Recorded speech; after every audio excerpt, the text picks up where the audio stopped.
Good day, everyone. This is Colleen. Welcome to my presentation in Field Study 1. So, in this session, we will talk about the school environment, particularly the physical environment and the role of display boards.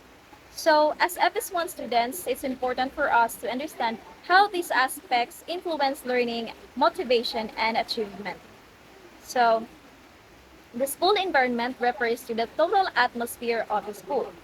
This means that it's not just the building or the classroom, but the whole experience of the learners inside the school. So, let us now focus on the physical environment because this is the most visible part of the school. So, a physical environment conducive to learning must first keep the school safe, clean, orderly, and free from distractions. So students cannot concentrate if classrooms are dirty or noisy. So that's why it's important that our school must be safe, clean, orderly, and free from distractions. A safe and organized classroom allows learners to feel secure and focus on their lessons, of course. Second is maintain facilities that provide challenging activities. So, schools must have spaces and resources that help learners explore, experiment, and improve. So, for example, is having libraries, science labs, and sports areas where it encourages active learning for the students. So, third, we have address the physical, social, and psychological needs of the students. So this means having proper lighting, ventilation, and comfort for physical needs. Opportunities for interaction, for social needs, and a supportive, respectful climate for psychological needs. So we have here the physical environment. The physical environment of a school includes buildings and classrooms, furniture and equipment, instructional materials, laboratories, libraries, and playgrounds. So, according to researchers like Buffy 2020, an appropriate learning environment is essential to safety and active learning. So, imagine a classroom with broken chairs, poor lighting, and no ventilation. How do you think students will feel? Not good, right? But on the other hand, a clean and well equipped classroom motivates students to engage more in their lessons. Another key part of the school's visual environment is the display board. So, display boards may look simple, but they are powerful in communicating information about the learning environment. They also help establish the school culture by reflecting its mission, vision, and values. But more than that, display boards actually have four important purposes. So let's get to know them one by one. So first we have decorative. So display boards add visual appeal to classrooms. They make the environment colorful, alive, and welcoming. More than beauty, they create the social and psychological atmosphere of the school. A lively classroom reduces anxiety and makes learners feel at ease. So second is we have motivational. This type of display boards encourage students to do their best. Why? It's because when teachers display students' outputs, learners feel proud and recognized. So this will motivate them to perform better and gain confidence.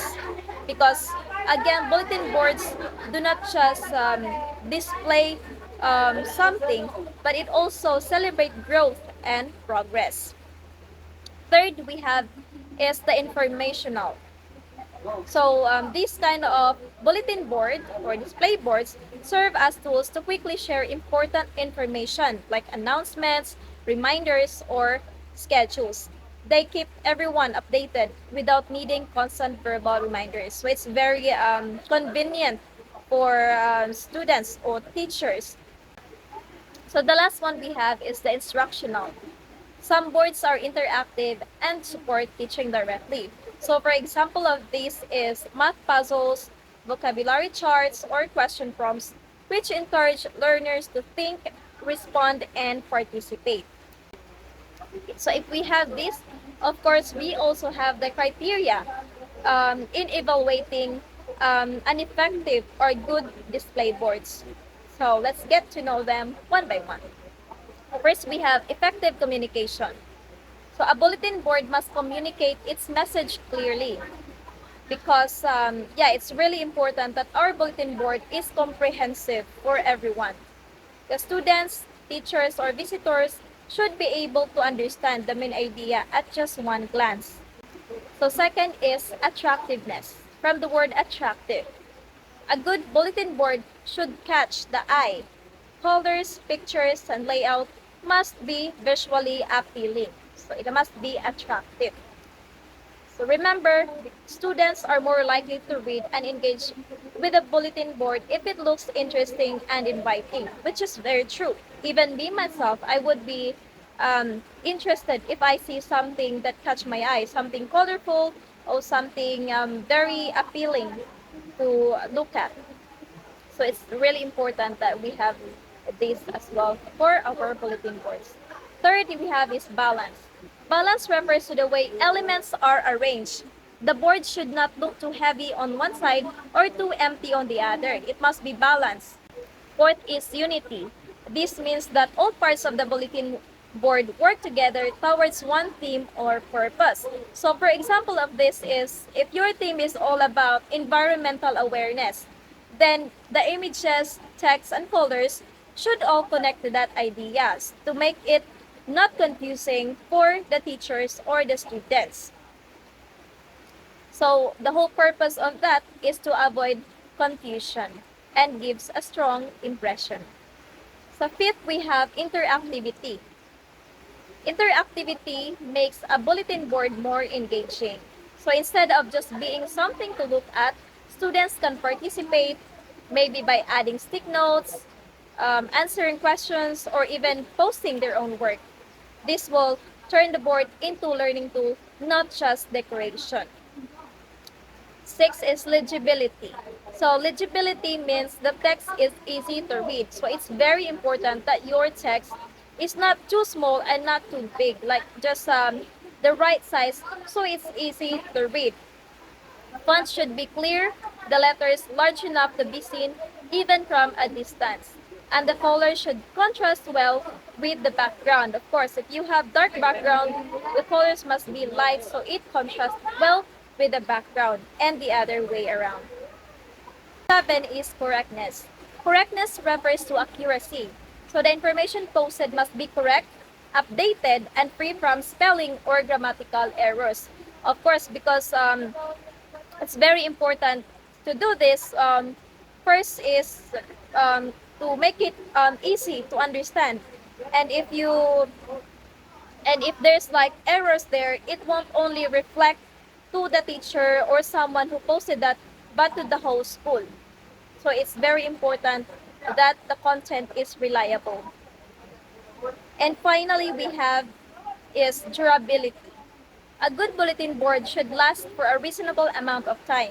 Material should be sturdy enough to resist wear and tear, especially if the board is in a busy hallway. And yeah, it's really better if our displays are sturdy enough so it will save us time and effort because we won't have to replace them too often. So those are the criteria we use in evaluating bulletin board displays. So to conclude, the school environment, especially the physical environment and display boards, plays a major role in shaping the learning experience. So that's all for my presentation today. I hope you learned something from that, and thank you so much for watching.